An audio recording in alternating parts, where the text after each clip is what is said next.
Pengelolaan lingkungan, sumber daya air, dan pengembangan infrastruktur di wilayah Jawa Timur perlu menjadi prioritas utama dalam pembangunan berkelanjutan. Wilayah Jawa Timur memiliki karakteristik spesifik pada aspek sumber daya alam, manusia, lingkungan, sosial, dan budaya yang dipengaruhi oleh interaksi manusia. Isu global terkait dengan perubahan iklim, pemanasan global, kebencanaan baik langsung maupun tidak langsung akan berdampak terhadap perubahan lingkungan di tingkat lokal. Dampak perubahan tersebut terasa di beberapa daerah di Jawa Timur. Salah satunya adalah Kabupaten Jember. Secara geografis, Kabupaten Jember merupakan tempat strategis potensi pengembangan usaha perkebunan. Kota Jember juga sebagai simpul penting dalam jaringan eksploitasi di wilayah Karisidenan Besuki.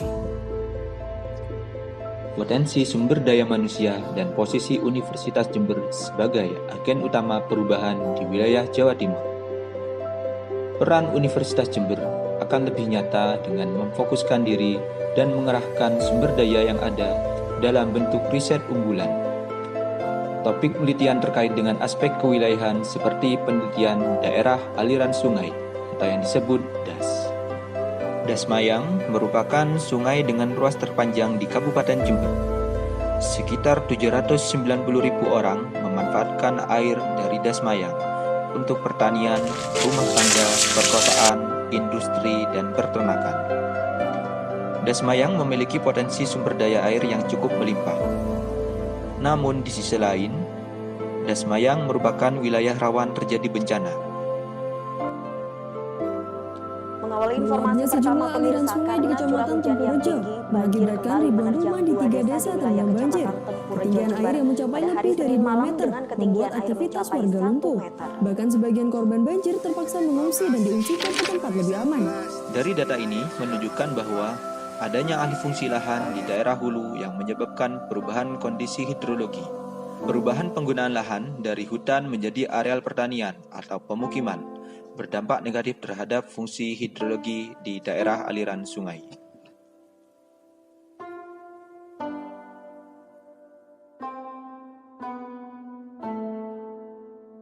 Kami Sumber Daya Manusia Universitas Jember perlu melakukan kajian mengenai analisa perubahan peruntukan lahan.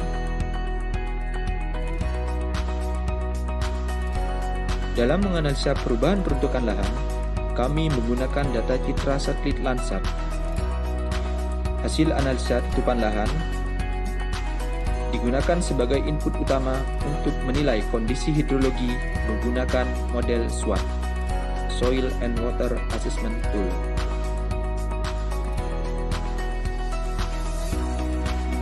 Hasil analisa perubahan peruntukan lahan menunjukkan peningkatan lahan terbangun sebesar 3,79% mulai tahun 72 sampai 2020.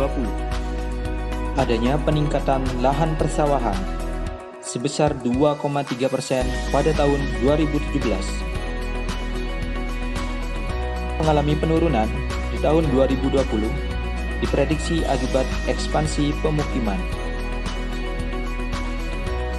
Hasil model menunjukkan peningkatan debit dan peningkatan sedimentasi di wilayah Das Mayang. Peningkatan debit terjadi di wilayah hilir Das Mayang. Sekitar 10 subdas terdampak debit tinggi, yaitu dengan rata-rata tahunan di atas 40 mm per second. Pada tahun 2020, mengalami peningkatan penyebaran debit tinggi di sekitar 15 subdas, seperti di Desa Wonoasri, Curah Nongko, Curah Takir, Sanenrejo, Sumberrejo, yang memang menjadi langganan banjir. Pada tahun 2011, terdapat 5 subdas yang mengalami sedimentasi di atas 4.000 ton hektar per tahun. Pada tahun 2013, terdapat 9 subdas yang mengalami sedimentasi di atas 4.000 ton hektar per tahun. Pada tahun 2017, sedimentasi menurun sekitar 7 subdas yang terdampak sebesar 40 ton hektar per tahun. Pada tahun 2020, hampir di seluruh wilayah subdas meningkat. hanya sekitar 7 subdas di bawah 4.000 ton hektar per tahun. Hasil penelitian ini guna memberi informasi untuk stakeholder terkait dalam perencanaan dan penyusunan kebijakan terkait pengelolaan lingkungan, terutama di wilayah Das Mayang.